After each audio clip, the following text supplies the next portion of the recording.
Hey guys, welcome to this week's podcast episode. And I've got a fantastic guest for the audience, Jodi Hume. She is an on-call decision support for founders and entrepreneurs. But more importantly, she helps founders and entrepreneurs in different types of situations. We'll talk about energetic capital, energetic equilibrium, decision making, and she helps founders and entrepreneurs through this journey and through this process. And for the audience, I think it'll be a very valuable gem to hear her insights and share her story. So, Jodi, welcome. Thank you. Thanks for having me. Yeah, like I said, your bio really attracted me because I'm always scouring the globe looking for interesting people to talk to share with the audience. So, talk about your story and how you got to be doing what you're doing. I mean, like a lot of people, I did not chart my course directly towards what I am doing now. In fact, as I have often mentioned lately, there's not a single thing I get paid to do now that I even knew existed until I was at least 30, which is now 20 years ago. But so it's not like something I planned. So that being said, though, I did do, I think, a really good job of following the breadcrumbs of what worked for me and what I was good at doing and what seemed to matter. So I got a job right out of college at an architecture firm. I planned to be there like 6 months and then go back to grad school for psychology. And I ended up staying 16 years. We were about 8 people when I started, doing about $1 million in revenue. And by the time I left, we were close to 50, and we were doing about 10 at the time. And what was a really cool thing was in retrospect, I can say this, I did not know this at the beginning. I am really good at making things better. I'm not your girl to continue to do the thing after it is made better.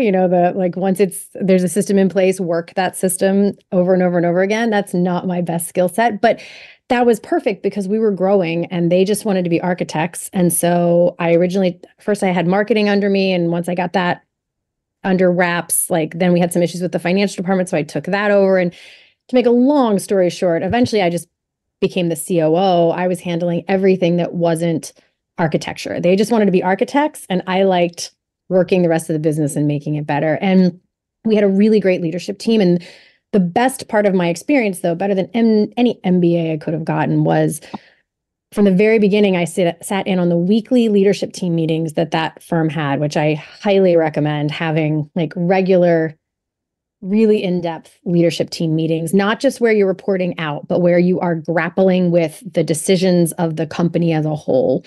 And they did an extremely good job of that. And I didn't realize not that it's rare, but how well done they did that until I met other companies. But I was in that meeting from my third week there at the company, and 23 years old when I started. And that was where we picked apart every single decision, fixed the bad ones we had made 3 weeks before that, undid things, and as we grew. And so it's just a really fantastic experience to have not just all the functions under me, but also all the functions of the different sizes. So even marketing was super different when we were 8 than it was when we were 40. So it was just a really, really fantastic way to kind of learn a lot of things about what it takes to grow a business. What is really fascinating to me is I've been recently binge watching the series Billions. That's really funny. So Wendy from that show is the closest thing I have ever seen. Apparently, I've only seen season 1, and I've had a lot of people tell me, be very specific. Wendy, season 1, Wendy. I don't know what happens after that, but I've just had several people you mean like season 1, Wendy? I'm like, I guess. What happens in season 2? I don't know. But yeah, that is very, very close. Not quite, but it is very close to the work that I do. I am also sometimes doing, it's not just the internal, keeping yourself sharp. Definitely a lot of that. It is also then the other decisions. Sometimes there are spreadsheets. Sometimes we are grappling through figuring out an actual problem we're solving. But a fair amount of it is discerning whether this is an operational issue, a business model issue. There's a difference between a people issue versus a person issue, or if they're just tired or run down or just feeling, I've joked, business depressed, when it's just, the gum has kind of lost its flavor and you're just not into it that much. It's hard to get going sometimes. And so handling all those kind of energetic, or if you've just been really disappointed by how things have gone, it can be hard to lead with the kind of energy you need to lead with. So it's just picking apart all of those things and discerning what is really at the core of any given issue and then dealing with that issue. Yeah. And so what's interesting is this you mentioned energy in a lot of this. And so talk about define energetic equilibrium, energetic capital, and how to achieve clarity and decision making. Yeah, that's a lot of things right there. I think, in business, it's obviously we talk a lot about financial capital and, a P&L statement, all those things make perfect sense to business people. And I think a very overlooked but very similar kind of currency is our energy. And I don't just mean like how tired you are or not tired you are, like not just that kind of energy. And the thing is, I focus on this not from a let's all enjoy ourselves self-care kind of, I mean, that's great. I'm not against that, but this is actually like really important neuroscience about what your brain needs to actually be like smart and sharp and make good decisions. And the fact of the matter is, the things that keep our energy up, the things that refill our tank and keep that energetic capital out of debt, are all the same things that keep your brain sharp and smart and making great decisions. Because like when you're tired, when you're hangry, when you don't drink enough water, when you are drained socially, like not all of us are crazy extroverts, but you have to like have your face on all the time. And then if you've just done too much of that, even extroverts get drained of that. Some people take energy from you. Some people give energy by spending time with them. And all of those things you have to pay attention to, because when your energy gets drained, that impacts your resiliency. It impacts the way glucose flows through your brain. And like the prefrontal cortex, which is this front part of your brain, uses the most glucose, the most energy. And not only is that in charge of decision making, but it's in charge of impulse control. So your ability to navigate risk. I mean, we all experience this every day. Like, you wake up in the morning and you're like, I'm going to eat all the vegetables and none of the carbs and drink water and do all these things. And you do a pretty decent job of it through like noon, maybe even like 2-3 o'clock. And then all of a sudden it's like 6:30 p.m. and you are like mainlining potato chips or whatever your thing is. If you have experienced that, that is because that part of your brain in the front that is in charge of impulse control is just out of juice. It's done. It doesn't have any more capacity to maintain your willpower like through the evening. And that same part of your brain is where all the like really nuanced decision making happens. And being an entrepreneur is nothing but a forever onslaught of nuanced decisions, like just nonstop decisions. So that's why it's so important. Yeah, and it really like just the more I spend with people at the top and really kind of really the more of the big picture, the vision, the more clear you have to be in your decision making, and it goes to like your diet and your state and who you're around with. So kind of talk about how do you you cut through the entrepreneurial fog and achieve clarity and decision making. How do you do that, or what are the process? Yeah, so a couple things. One is try to not be making decisions unless you have to. Like if there are ways that you can systematize things so that not every single thing is a decision, that's super helpful. Whether that's business processes that just make things simpler and have less decisions, whether that's having kind of a capsule wardrobe or something so you're not deciding every day, like you don't have to get weird about it, but just minimizing. But this also actually is when they say don't pick up your phone first thing in the morning and start like deciding yes, no on emails, that is actually using that super important glucose to decide like yes, no, yes, no. And that's not like your highest priority focus area. So just don't squander your precious decision fuel on not important decisions if you can help it. So that's one piece of it. I do also make this distinction of like, this is something I'm listening for when someone calls about a decision, is sometimes what you're looking, because which one of these things you need is one step in kind of untangling how to make the decision. So sometimes you're looking for clarity, which is there are answers, there is a right answer. There is like knowledge I need, or I just need to kind of tease apart two things that I have smashed together into one, or almost what I think of sometimes is like if you dump a bag or a junk drawer out on the table, so you can just sort it out and be like, oh, okay, there's not actually as much in here as I thought I did because 3/4 of it's receipts and trash or whatever. So that's one way to find clarity. Everybody always wants clarity. That's the one they want. But clarity is actually the hardest one in entrepreneurship to get to because it's based on this very seductive but super wrong wish, whatever, that there's a right answer. And sometimes there are right answers, like sometimes, but a great deal of the time in business, it's more just a process of making sure it's not a glaringly wrong issue because you can't know, especially if you're doing anything that hasn't been done before. I mean, if you buy a franchise, that's still a business, but it's pretty laid out for you. There is a prescripted path of like take tab B, stick in slot A, and there's a pretty decent chance the whole thing works. Unless it's a franchise, there's a pretty good chance that what you're doing comes with a lot of uncertainty. You're doing something that someone hasn't done before. And so if what you're looking for is like a map with prescribed steps, you're not going to find that. You have to lean more into orienting skills. So that's why there's clarity, but then I also think about these two other categories. They all happen to have C's, but I did not do that on purpose because it irritates me when people name things like with all the same letter, but they're all C's. The second one is confidence, which I think of as you know enough about the thing that you have a gut hunch, like you're pretty decently close on it. And sometimes you just need to kind of validate it with someone else to make sure it's not a super wrong decision. So I had a friend who was a design professor, and he said the most profound thing to me one time about his students. They ask him, what's the best font or what's a good font for this? And he said, in design, it is almost never about the best font or the right font. You just have to make sure you don't have the wrong font.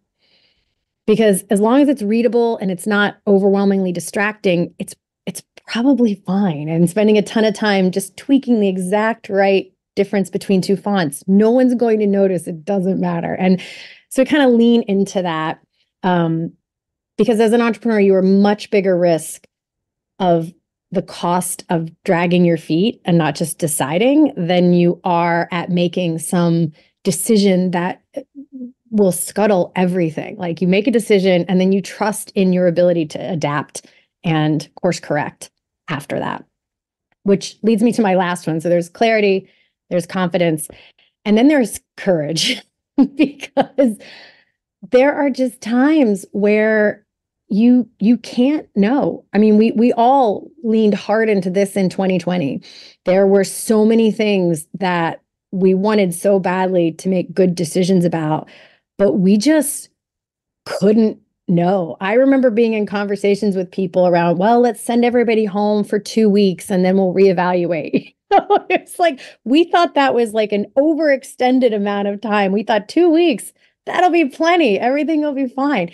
You couldn't know. And so that is where you just have to take whatever information you can, take a step, even just a small step, and then gather new information and decide again and decide again and decide again. Because that is where I think people get the most hung up is sometimes we belabor decisions and burn all this energy on decisions when a lot of times we need to lean way more into the course correction on the other side, that you make a decision and then the whole game changes and then you can make another decision and another decision and another decision.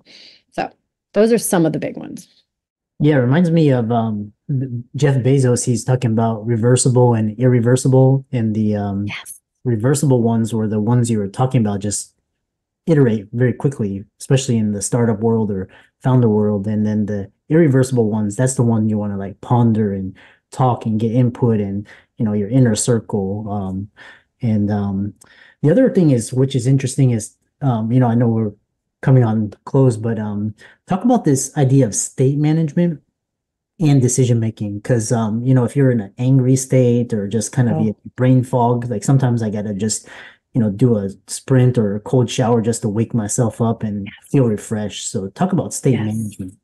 Yeah, because so this is not even a joke. There are times when someone calls about something and I don't know, maybe this is my version of I see dead people because it just sounds different to me and I think it's really hard, but it's why it's so important to have another person. It doesn't have to be someone who's made their entire life's work out of being this person. It could be a friend or a colleague or someone else who knows you well enough to so that you don't get stuck in these moments. But I learned this actually. So I'm a third generation entrepreneur. My mom was an entrepreneur. Both her parents were entrepreneurs. And I remember from my earliest days, my mom talking to me about some business thing.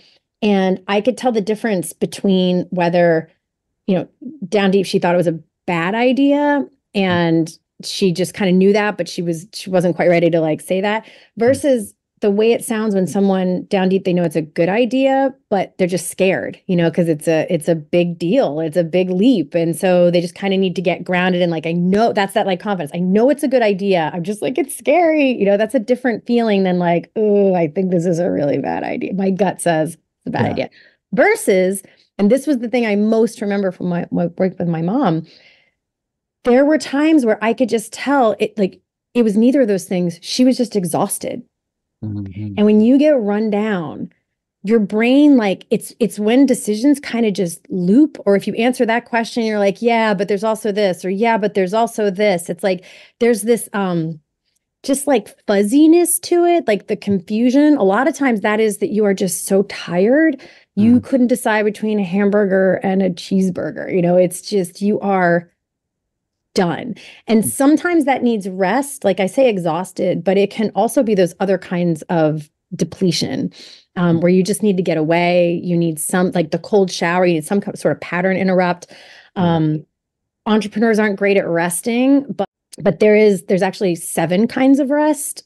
So there's a lot of different kinds of rest, and they replenish you in different ways. I don't think of it as rest as much as like recharging, like turning you back on. I don't nap well, but I do this thing. I get a certain kind of fuzzy fog in the afternoon sometimes Mhm. where I just know that, and even when I had my old office, I kept a pillow there and I would lay down on the floor even.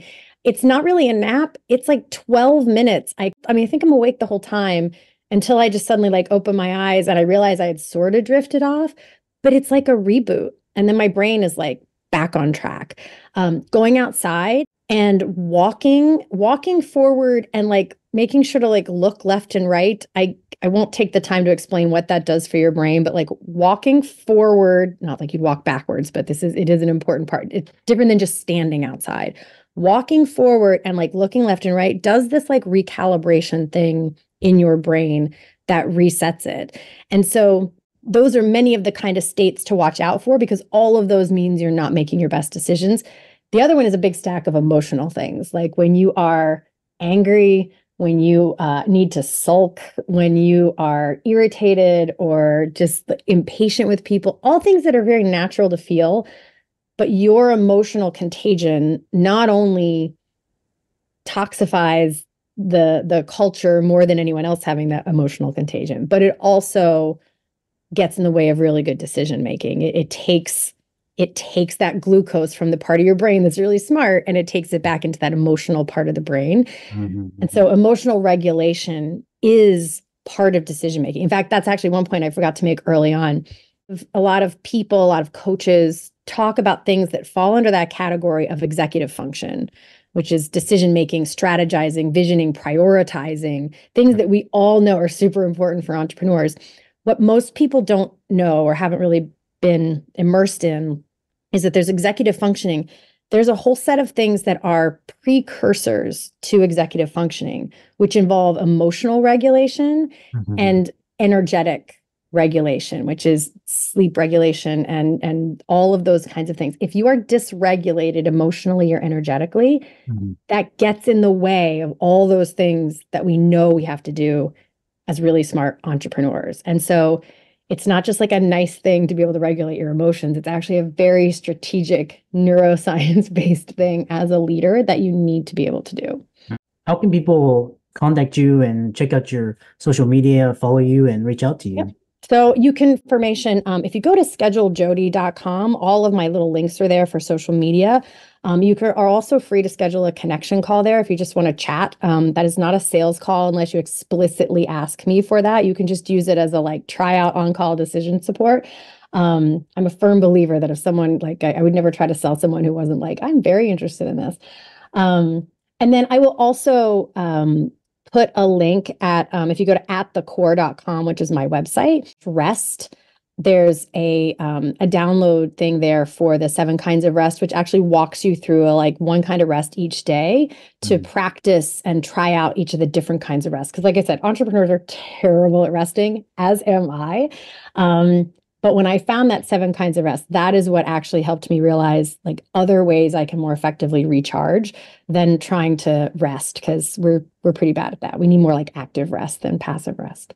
Yeah, and for all the audience, let's thank Jodi for coming on and talking about energetic balance and recalibration, energy and state management for clarity and decision making. And be sure to give her a like and follow on all of her socials, and links will be in the resources. And thanks so much for coming on.